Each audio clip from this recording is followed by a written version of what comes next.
ampalaya. Oh, ang liit.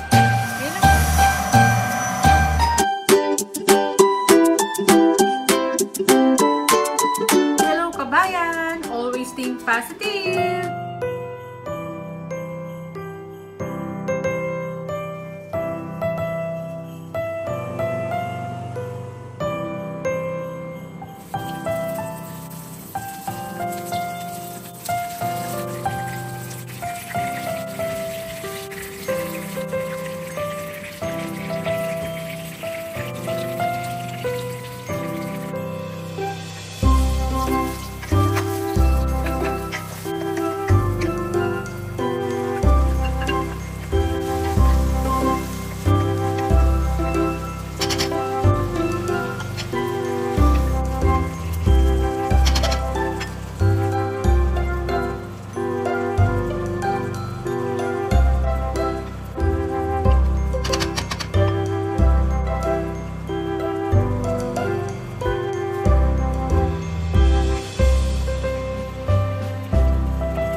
Ayan, nag-aalmusal na sila. Good morning po. Ayan, kami lang ni Mr. kakain itong ampalaya. Almusal ba po? Almusal daw ni Mr. yung ampalaya. Si panganay, ayun, umalis na rin. Nagbaon din siya ng... Ampalaya? Hindi, ayaw niya ampalaya. Sabi ko nga sa iyo. Eto, yung fish fillet lang, tsaka yung gumawa ako ng crab and corn na soup. So, yan, nabawasan na, di ba? Buti naalala ko yan kasi hindi sila kakain ng palaya eh. Para may soup naman sila. Yung dalawang bata, si Punso, tsaka si Panganay. Ay, nagbaon si Panganay. So, yun, nakapaghugas na. Ba't meron na naman akong hugasan dito? Ayun, sa Panganay mo? Ako, tingnan mo yung rice cooker niya. Gusto niyo makakita ng maliit na rice cooker? Nagluto siya siguro kagabi mo mag-isa. Oh, ang liit. Ngayon lang ba kayo nakakita ng ganyan? Ang liit oh. Oh. Para sa kanya lang. Kasi wala nang kanin nata kagabi. Oh. Ay, oo, inubos nga pala. Wala nang kanin. Ayan oh. Nagsaing siya. Pagdating niya, late na kasi umuwi eh. O kaya noodles ang niluto niya dito. Yan. May ugasan na naman tayo. Yung basura pa, nakalimutan na kagabi.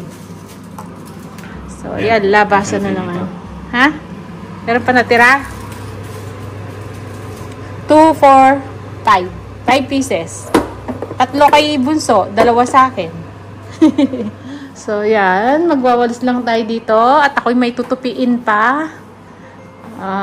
Nando sa kwarto. So, yun. Nakapagpunas na rito, pero hindi pa ako nakapagwalis. Pero kahapon, nag-vacuum naman ako eh. Kaya walis-walis na lang. Kasi importante yung mga carpet, minsan inaano ko. Bina-vacuum. So, yan. Balikan kayo ulit. Yan ang ano namin lagi, morning routine.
So, ayan.